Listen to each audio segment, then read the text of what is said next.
ஒரு mutual fund website open பண்ணி பார்த்தா CAGR return, rolling return, எக்ஸ்ஐஆர் return, absolute return சொல்லிட்டு என்னென்னமோ ரிட்டர்ன்ஸ் போட்டு வச்சிருக்காங்க. ஒரு ஆப்ல 50% சிஏஜிஆர் ரிட்டர்ன் இருக்கும். அதே ஃபண்டை வேற ஒரு வெப்சைட்ல ஓபன் பண்ணி பார்த்தா 20% எக்ஸ்ஐஆர் ரிட்டர்ன் இருக்கும்.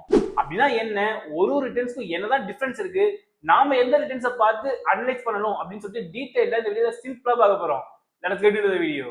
ஃபர்ஸ்ட் இருக்கிறதுலயே சிம்பிளஸ்ட் அப்சல்யூட் ரிட்டர்னை பத்தி பார்க்கலாம். டோட்டலா எவ்வளவு ப்ராஃபிட் பண்ணிருக்கோம், அது எவ்வளவு லாஸ் பண்ணிருக்கோம்னு சொல்றது தான் இந்த absolute return. Current value minus purchase value divided by purchase value into 100 இதை சால்வ் பண்ணா கிடைக்கிறது தான் இந்த அப்சல்யூட் ரிட்டர்ன். ஃபார் எக்ஸாம்பிள், நானே ஏபிசி மியூச்சுவல் ஃபண்ட் ஒன்று கிரியேட் பண்ணி அது வருஷம் வருஷம் அதோட நேவ் பிரைஸ் என்ன அப்படின்றத நானே ரேண்டமா தந்துக்கிட்டேன். இப்போ எக்ஸாம்பிளுக்கு போன வருஷம் இந்த ஏபிசி மியூச்சுவல் ஃபண்ட்ல இன்வெஸ்ட் பண்ணிருக்கோம்னு வச்சுக்கலாம். 2025 இன்வெஸ்ட் பண்ணிருக்கோம். இப்போ இதுக்கான அப்சல்யூட் ரிட்டர்னை கால்குலேட் பண்ணலாம். ஈக்குவல் டு கரண்ட் பிரைஸ், இங்க கரண்ட் பிரைஸ் 2026ல 81 rupees மைனஸ் பர்ச்சேஸ் வேல்யூ போன வருஷம் வாங்கினதா சொன்னேன், so 72 rupees divided by again purchase value 72 rupees into 100 solve பண்ணா 12.50. அப்போ இந்த ஃபண்டை நீங்க போன வருஷம் 2025ல இன்வெஸ்ட் பண்ணிருந்தா இப்ப கரண்டா இதோட அப்சல்யூட் ரிட்டர்ன் 12.5%. இதுவே போன வருஷம் இன்வெஸ்ட் பண்ணாம ஒரு 5 இயர்ஸ்க்கு முன்னாடி 2021ல இன்வெஸ்ட் பண்ணியிருந்தா ரிட்டர்ன்ஸ் என்ன இருக்குன்றத செக் பண்ணி பார்க்கலாம். சேம் பர்ச்சேஸ் வேல்யூ மட்டும் மாறி இருக்கும். 72 rupeesக்கு பதிலா இங்க 52 rupees மாறி இருக்கும். டிவைடட் பை அகைன் இங்கேயும் பர்ச்சேஸ் பிரைஸ் 52 மாறி இருக்கும். இப்ப கால்குலேட் பண்ணி பார்த்தா 55.7%. 55%? சூப்பர் விஜய், எந்த ஃபண்ட்னு சொல்லி நானும் உடனே இன்வெஸ்ட் பண்ணிடுறேன். இதுதான் தப்பு. நீங்க நெக்ஸ்ட் கேட்க வேண்டிய क्वेश्चन, எத்தனை வருஷத்துல 50%? அதுக்கான ஆன்சர் இந்த அப்சல்யூட் ரிட்டர்ன் கண்டிப்பா சொல்லாது. இந்த அப்சல்யூட் ரிட்டர்ன் மணி எவ்வளவு பர்சன்டேஜ் க்ரோ ஆயிருக்குன்னு மட்டும் தான் சொல்லுமே தவிர எவ்வளவு வருஷத்துல க்ரோ ஆயிருக்குன்னு கண்டிப்பா சொல்லாது. இந்த ஃபார்முலா கூட பாருங்களேன், டைம் ரிலேட்டடா இயர்ஸ் ரிலேட்டடா எந்த ஒரு வேல்யூமே கிடையாது. நம்ம 55.7% பார்த்தோம். இது 5 இயர்ஸ்னா ஓகே பெட்டர், வருஷத்துக்கு ஆவரேஜா 11.15%. இதுவே 10 இயர்ஸா இருந்தா ஜஸ்ட் 5.5%. இதுக்கு நான் எஃப்டிலே இன்வெஸ்ட் பண்ணிட்டு போயிடுவேன்டான்னு சொல்லிட்டு நீங்க அதிலே இன்வெஸ்ட் பண்ணிட்டு போயிடுவீங்க. இந்த 50% ஆஃப் ரிட்டர்ன் 100% ஆஃப் ரிட்டர்ன்ஸ்லாம் இருக்கட்டும், எவ்வளவு டைம் பீரியட்ல இந்த ரிட்டர்ன் கிடைச்சது, இந்த டைம் பீரியடையும் கன்சிடர் பண்ணி கால்குலேட் பண்றது தான் சிஏஜிஆர் ரிட்டர்ன். Number 2 CAGR. சிஏஜிஆர்னா காம்பவுண்ட் ஆனுவல் growth ரேட். நம்ம இன்வெஸ்ட்மெண்ட் ஆவரேஜா ஒரு வருஷத்துக்கு எவ்வளவு க்ரோ ஆயிட்டு இருக்குன்னு சொல்றது தான் இந்த CAGR. Most of the website இந்த சிஏஜிஆர் வச்சு தான் நம்ம மியூச்சுவல் ஃபண்ட் அண்ட் பல அசெட்ஸ் எல்லாத்தையுமே கம்பேர் பண்ணி சொல்லியிருப்பாங்க. ஃபர்ஸ்ட் இந்த சிஏஜிஆர் எப்படி கால்குலேட் பண்ணணும் அண்ட் இதுக்கான ஃபார்முலா என்ன அப்படின்றத பார்க்கலாம். Ending value divided by beginning value to the power of 1 divided by t minus 1 இதை சால்வ் பண்ணா கிடைக்கிறது தான் இந்த CAGR return. For example, same ABC mutual ஃபண்ட்ல 3 இயர்ஸ் சிஏஜிஆர் ஃபைண்ட் பண்ணி பார்க்கலாம். Equal to ending value, ending வேல்யூனா current price 72 rupees divided by beginning value, beginning வேல்யூனா பர்ச்சேஸ் பண்ண பிரைஸ் 3 இயர்ஸ்னா 55 rupees to the power of 1 divided by t. t னா இங்க time 3 years, 3 years ஆன சிஏஜிஆர் தான் ஃபைண்ட் பண்றோம். சோ 3 மைனஸ் 1 இத சால்வ் பண்ணா 9.39%. அப்படின்னா இந்த ஏபிசி மியூச்சுவல் ஃபண்ட் லாஸ்ட் 3 இயர்ஸ்ல ஆவரேஜா வருஷத்துக்கு 9.39% ரிட்டர்ன் வந்திருக்கு. இதே மாதிரி தான் நீங்க 5 இயர்ஸ் 10 இயர்ஸ் சொல்லிட்டு எத்தனை வருஷத்துக்கு சிஏஜிஆர் கால்குலேட் பண்ணாலும் ஆவரேஜா வருஷத்துக்கு ஒரு வருஷத்துக்கு எவ்வளவு ரிட்டர்ன் வந்திருக்கு அப்படின்னு தான் சொல்லிட்டு இந்த சிஏஜிஆர் ரிட்டர்ன் நமக்கு சொல்லும். அதனால இதை ஆனுவலைஸ்ட் ரிட்டர்ன் சொல்லுவாங்க. இந்த அப்சல்யூட் ரிட்டர்னை விட சிஏஜிஆர் ரிட்டர்ன் ரொம்பவே பெட்டர். பிகாஸ் இந்த சிஏஜிஆர்ல நீங்க 5 years return, 10 years return, 15 years, 20 years எத்தனை வருஷம் கால்குலேட் பண்ணாலும் அது ஃபைனலா நமக்கு சொல்ல போறது ஒரு வருஷத்துக்கு எவ்வளவு ஆவரேஜா ரிட்டர்ன் கிடைச்சிருக்குன்னா அது சொல்ல போகுது. ஸோ ஒரு 2 ஃபண்டை கம்பேர் பண்ணணும், இல்லைன்னா நான் இன்வெஸ்ட் பண்ண ஃபண்டை அதோட பெஞ்ச் மார்க்கோட கம்பேர் பண்ணணும், இல்லைன்னா 2 டிஃப்ரெண்ட் அசெட்டை கம்பேர் பண்ணணும்னா இந்த சிஏஜிஆர் ரிட்டர்னை வச்சு கம்பேர் பண்ணி அனலைஸ் பண்ணி பார்த்துக்கலாம். பட் ஸ்டில் இந்த சிஏஜிஆர் ரிட்டர்ன்லயும் ஒரு சில ப்ராப்ளம் இருக்கு. இந்த ஃபார்முலாலே பாருங்களேன், ending value and beginning value இது ரெண்டுத்த மட்டும் தான் கன்சிடர் பண்றாங்க. ஃபார் எக்ஸாம்பிள், நம்ம ஒரு 5 இயர்ஸ் சிஏஜிஆர் கால்குலேட் பண்ண போறோம்னா எண்டிங் வேல்யூ 72, பிகினிங் வேல்யூ 42 இது ரெண்டுத்த மட்டும் தான் கன்சிடர் பண்றாங்களே தவிர நடுவுல 45, 55, 49 சொல்லிட்டு நிறைய வேல்யூஸ் இருக்கு. இது எதையுமே கன்சிடர் பண்ண மாட்டாங்க. நான் இந்த 5 இயர்ஸ் சிஏஜிஆர் அப்படியே கிராஃபா பிளாட் பண்ணிருக்கேன். 42 கன்சிடர் பண்ணிருக்கோம் அண்ட் லாஸ்ட் வேல்யூ 72 கன்சிடர் பண்ணிருக்கோம். அந்த லைன் பார்க்க ரொம்ப ஸ்மூத்தா இருக்கும். பட் பிராக்டிகலா எந்த ஃபண்ட் இந்த மாதிரி ஸ்மூத்தால மூவ் ஆகாது. அது அப் டவுன் சொல்லிட்டு மார்க்கெட் வாலட்டிலிட்டி அண்ட் மார்க்கெட் கண்டிஷனை பொறுத்து மேலே கீழே போயிட்டு வரும். நான் just last 3 years and 5 years or 10 years ரிட்டர்ன்ஸை மட்டும் ஆவரேஜ் மட்டும் கால்குலேட் பண்ணணும்னு சொன்னீங்கன்னா நீங்க தாராளமா இந்த சிஏஜிஆர் கன்சிடர் பண்ணலாம். இல்ல விஜய் எனக்கு எல்லா டைம் பீரியட்ல இருக்க எல்லா ரிட்டர்ன்ஸையும் சேர்த்து கால்குலேட் பண்ணணும்னு சொன்னீங்கன்னா அதுக்கு தான் ரோலிங் ரிட்டர்ன் ஒன்று இருக்கு. Number 3 rolling return. Particular time பீரியட்ல ஒரு ஃபண்ட் எவ்வளவு கன்சிஸ்டன்டா ரிட்டர்ன் தருது அப்படின்னு சொல்லிட்டு கண்டினியூஸா கால்குலேட் பண்ணி சொல்றது தான் இந்த ரோலிங் ரிட்டர்ன். இன்னும் டீடைலா புரியுற மாதிரி எக்ஸ்பிளைன் பண்றேன். சிஏஜிஆர் ரிட்டர்ன்ல just starting value and ending value இது ரெண்டுத்த மட்டும் வச்சு இந்த சிஏஜிஆர் ரிட்டர்ன் கால்குலேட் பண்ணுவாங்க. இதுவே ரோலிங் ரிட்டர்ன் வந்தா எல்லா வருஷத்துக்கான ரிட்டர்னையும் கன்சிடர் பண்ணுவாங்க. ஃபர்ஸ்ட் இயர் 2021ல இருந்து 2022 இந்த ஒரு வருஷத்துக்கான அப்சல்யூட் ரிட்டர்ன் கண்டுபிடிச்சா R1 சொல்லிட்டு நமக்கு ஏதோ ஒரு ரிட்டர்ன் கிடைக்கும், அதை எடுத்து வச்சுப்பாங்க. நெக்ஸ்ட் இயர் 2022ல இருந்து 2023 இதுக்கான ரிட்டர்ன்ஸை கண்டுபிடிச்சா R2ன்னு சொல்லிட்டு நமக்கு ஒரு ரிட்டர்ன் கிடைக்கும்.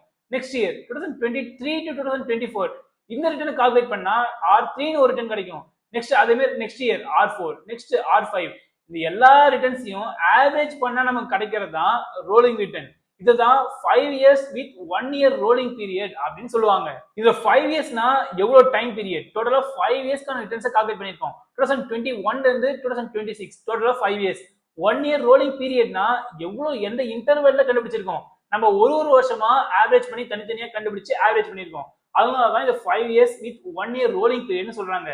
இப்போ நெக்ஸ்ட் ஒரு எக்ஸாம்பிள பார்க்கலாம். இதுல ஃபர்ஸ்ட் 3 இயர்ஸ் எடுத்துக்கலாம். 2021ல இருந்து 2024 இதை கால்குலேட் பண்ணா R1 ஒரு ரிட்டர்ன் கிடைக்கும். நெக்ஸ்ட் அடுத்த 3 இயர்ஸ் 2022ல இருந்து 2025 இதை கண்டுபிடிச்சா R2ன்னு ஒரு ரிட்டர்ன் கிடைக்கும். நெக்ஸ்ட் அடுத்த 3 வருஷம் 2023ல இருந்து 2026 இதை கண்டுபிடிச்சா R3ன்னு ஒரு ரிட்டர்ன் கிடைக்கும். இது எல்லாத்தையுமே ஆவரேஜ் பண்ணா நமக்கு ரோலிங் ரிட்டர்ன் கிடைச்சிடும். இப்போ உங்களுக்கான டாஸ்க் என்னன்னா இது எந்த வருஷம் dash years with dash year rolling period அப்படின்றத திங்க் பண்ணி கமெண்ட்ல சொல்லுங்க.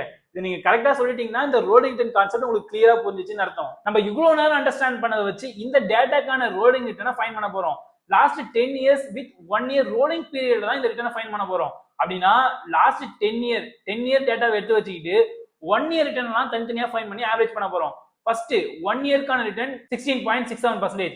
நெக்ஸ்ட் 1 இயர்க்கான ரிட்டர்ன் -14.29%. நெக்ஸ்ட் 1 இயர்க்கான ரிட்டர்ன் 66.67%. இந்த மாதிரி ஒரு வருஷத்துக்கான ரிட்டர்ன்ஸை தனித்தனியா கால்குலேட் பண்ணிட்டு இது எல்லாத்தையுமே ஆவரேஜ் பண்ணா 12.45% கிடைச்சிருக்கு. அப்படின்னா ஏபிசின்ற மியூச்சுவல் ஃபண்ட் லாஸ்ட் 10 இயர்ஸ்ல கன்சிஸ்டன்டா ஆவரேஜா ஒரு வருஷத்துக்கு 12.45% ரிட்டர்ன் கிடைச்சிருக்குன்னு அர்த்தம். இதுல இருக்கிறதுலே மேக்ஸிமம் 66.67%. அப்ப மேக்ஸிமம் ரோலிங் ரிட்டர்ன் 66.67%. இருக்கிறதுலே மினிமம் ரோலிங் ரிட்டர்ன் -18.33%. இதே மாதிரி நீங்க எல்லா ஃபண்ட்கான ரோலிங் ரிட்டர்னை ஃபைண்ட் பண்ணி எல்லாத்தையுமே கம்பேர் பண்ணி அனலைஸ் பண்ணிக்கலாம். இது எல்லாத்தையுமே நம்ம மேனுவலா கால்குலேட் பண்ணணும்னு சொல்லிட்டு அவசியமே இல்லை. டிஸ்கிரிப்ஷன்ல நான் அட்வைசர் கோச் வெப்சைட்கான லிங்க் தந்திருக்கேன். நீங்க அதை கிளிக் பண்ணீங்கன்னா இந்த பேஜ் ஓபன் ஆகும். இந்த வெப்சைட் கம்ப்ளீட்லி ஃப்ரீ, ரொம்ப யூஸ்ஃபுல்லா இருக்கும். ஃபர்ஸ்ட் நீங்க அனலைஸ் பண்ண போற ஃபண்ட் எந்த கேட்டகரி, தென் எந்த ஃபண்டை நீங்க ஃபைண்ட் பண்ண போறீங்க, எந்த டைம்ல இருந்து நீங்க ரோலிங் ரிட்டர்ன் ஃபைண்ட் பண்ண போறீங்க அண்ட் ரோலிங் பீரியட் என்ன, இது எல்லாத்தையுமே தந்துக்கிட்டு சப்மிட் பண்ணீங்கன்னா அந்த ஃபண்ட்கான average rolling return, median, maximum rolling return, minimum, negative and some advanced datas எல்லாத்தையுமே நீங்க பாத்துக்க முடியும். இங்க மேக்ஸிமம் 5 ஃபண்ட் வரைக்கும் ஆட் பண்ணி கம்பேர் பண்ணிக்கலாம். ஃபார் எக்ஸாம்பிள் பேரிக், ஃப்ளெக்ஸிகேப் எல்லாத்தையும் மேக்ஸிமம் 5 ஃபண்ட் வரைக்கும் தந்துட்டு சப்மிட் பண்ணீங்கன்னா இந்த எல்லா ஃபண்ட்கான கம்பேரிசனையும் உங்களால பாத்துக்க முடியும். ஸோ இதை வச்சு நீங்க அனலைஸ் பண்ணலாம். இது ரொம்பவே யூஸ்ஃபுல்லா இருக்கும். ஸோ செக் பண்ணி பாருங்க. நம்ம இவ்வளவு நேரம் பார்த்த absolute return, CAGR return, rolling return இது எல்லாமே ஒரு ஃபண்ட் அனலைஸ் பண்றதுக்கோ, ரெண்டு ஃபண்டை கம்பேர் பண்றதுக்கோ, ஆர் பெஞ்ச்மார்க்கோட கம்பேர் பண்றதுக்கோ ரொம்ப யூஸ்ஃபுல்லா இருக்கும். இப்போ நம்ம பர்சனல் இன்வெஸ்ட்மெண்ட்கான ரிட்டர்னுக்கு வரலாம். XIRR return. அதுக்கு முன்னாடி இந்த வீடியோ உங்களுக்கு யூஸ்ஃபுல்லா இருந்துச்சுன்னா வீடியோவை லைக் பண்ணிட்டு சேனலை சப்ஸ்கிரைப் பண்ணிக்கோங்க. ரொம்ப நாளாவே இந்த 19K சப்ஸ்கிரைபர்லயே அப்படியே ஸ்டக் ஆகி நிக்குது. அதை கொஞ்சம் புஷ் பண்ணி ஒரு 20K மூவ் பண்ணி விடுங்க. அப்பதான் எனக்கும் மோட்டிவேஷனலா இருக்கும். ஆக்சுவலா நிறைய வீடியோஸ் எல்லாத்தையுமே பிளான் பண்ணி வச்சிருக்கேன். அது எல்லாத்தையுமே மறக்காம மிஸ் பண்ணாம பாக்குறதுக்கு அப்படியே இந்த பெல் பட்டனையும் ஆன் பண்ணி வச்சுக்கோங்க. Number 4 XIRR. இந்த XIRRனா extended internal rate of return. நான் லம்சமா ஒன் டைம் மட்டும் இன்வெஸ்ட் பண்ண போறேன் விஜய், அதுக்கப்புறம் இன்வெஸ்ட் பண்ணவே மாட்டேன்னு சொன்னீங்கன்னா நீங்க ஜஸ்ட் இந்த absolute return R CAGR return வச்சு ரிட்டர்ன்ஸ் கால்குலேட் பண்ண முடியும். ஆனா பிராக்டிகலா இப்படி நடக்காது. ஒரு சில பேர் எஸ்ஐபி மெத்தட்ல மந்த்லி இன்வெஸ்ட் பண்ணுவீங்க. ஒரு சில பேர் ஸ்டெப் அப் பண்ணி எஸ்ஐபி மெத்தட்ல இன்வெஸ்ட் பண்ணுவீங்க. ஒரு சில பேர் ரேண்டமா இன்வெஸ்ட் பண்ணுவோம். எப்பெல்லாம் காசு இருக்கோ அப்பெல்லாம் இன்வெஸ்ட் பண்ணுவோம். சம்டைம்ஸ் காசு தேவைப்பட்டா வித்ரா கூட பண்ண செய்வோம். இதுதான் பிராக்டிகல் சினாரியோ நடக்கும். இந்த பிராக்டிகல் சினாரியோக்கான ரிட்டர்ன்ஸை இந்த absolute return, CAGR return or rolling return வச்சுலாம் கால்குலேட் பண்ண முடியாது. பிகாஸ் அது நம்ம இன்வெஸ்ட்மெண்ட்டே கன்சிடர் பண்ணாது. இந்த ப்ராப்ளத்தை சால்வ் பண்றதுதான் இந்த XIRR ரிட்டர்ன். நம்ம எந்தெந்த டேட்ல எவ்வளவு இன்வெஸ்ட் பண்றோம் ஆர் எவ்வளவு வித்ரா பண்றோம், இப்ப கரண்ட் போர்ட்ஃபோலியோ சைஸ் எந்த அமௌண்ட்ல இருக்கு, இந்த 3 டேட்டா மட்டும் தெரிஞ்சா இந்த XIRR ரிட்டர்ன் வச்சு நம்ம இன்வெஸ்ட்மெண்ட் போர்ட்ஃபோலியோக்கான ரிட்டர்ன்ஸை ஃபைண்ட் பண்ணிட முடியும். ஜஸ்ட் ஏதோ ஒரு செல்ல ஈக்குவல் டு XIRR டைப் பண்ணீங்கன்னா இன்டர்னல் ரேட் ஆஃப் ரிட்டர்ன் சொல்லிட்டு ஒரு ஃபங்க்ஷன் கிடைக்கும். நம்ம இன்வெஸ்ட்மெண்ட் கேஷ் ஃப்ளோ எவ்வளவு இன்வெஸ்ட் பண்ணிருக்கீங்க, எவ்வளவு வித்ட்ரா பண்ணிருக்கீங்க அண்ட் கரண்ட் போர்ட்ஃபோலியோ இது எல்லாத்தையுமே வேல்யூவை தந்துக்கிட்டு கமா தென் இன்வெஸ்ட்மெண்ட் டைம் பீரியட் இது எல்லாத்தையுமே டிராக் பண்ணிட்டு க்ளோஸ் பண்ணி என்டர் பண்ணீங்கன்னா ஆக்சுவலி ஃபார்மேட் தப்பா இருக்கு. ஃபார்மேட் டெசிமல் இப்போ 7.12%. அப்போ 7.12% தான் இந்த இன்வெஸ்ட்மெண்ட் போர்ட்ஃபோலியோக்கான ஆவரேஜ் ஆனுவல் ரிட்டர்ன். ஸோ நீங்க எஸ்ஐபி மெத்தட்ல இன்வெஸ்ட் பண்றீங்க, ஸ்டெப் அப் பண்ணி இன்வெஸ்ட் பண்றீங்க, சம்டைம்ஸ் ரேண்டமா மணி இருக்கிறப்ப இன்வெஸ்ட் பண்றீங்க, சம்டைம்ஸ் வித்ட்ரா பண்றீங்க, இந்த மாதிரி சுச்சுவேஷன் எல்லாத்துக்குமே XIRR யூஸ் பண்ணி உங்க ரிட்டர்ன்ஸை நீங்க ஃபைண்ட் பண்ணிக்க முடியும்.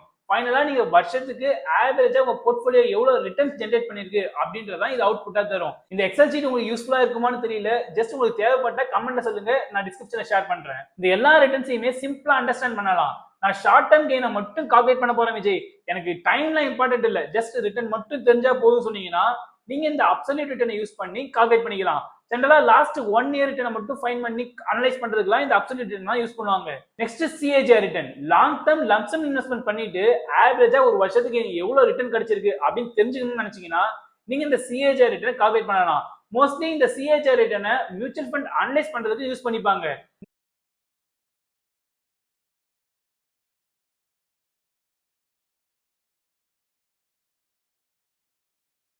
லாஸ்டா XIRR ரிட்டர்ன் நம்ம இன்வெஸ்ட்மெண்ட் பொறுத்த வரைக்கும் ரேண்டம் டைம்ல ரேண்டம் அமௌண்ட் தான் இன்வெஸ்ட் பண்ணுவோம். அப்படி உங்க இன்வெஸ்ட்மெண்ட்கான ரிட்டர்ன்ஸை மட்டும் ஃபைண்ட் பண்ணணும்னா நீங்க XIRR ரிட்டர்னை ஃபைண்ட் பண்ணலாம்.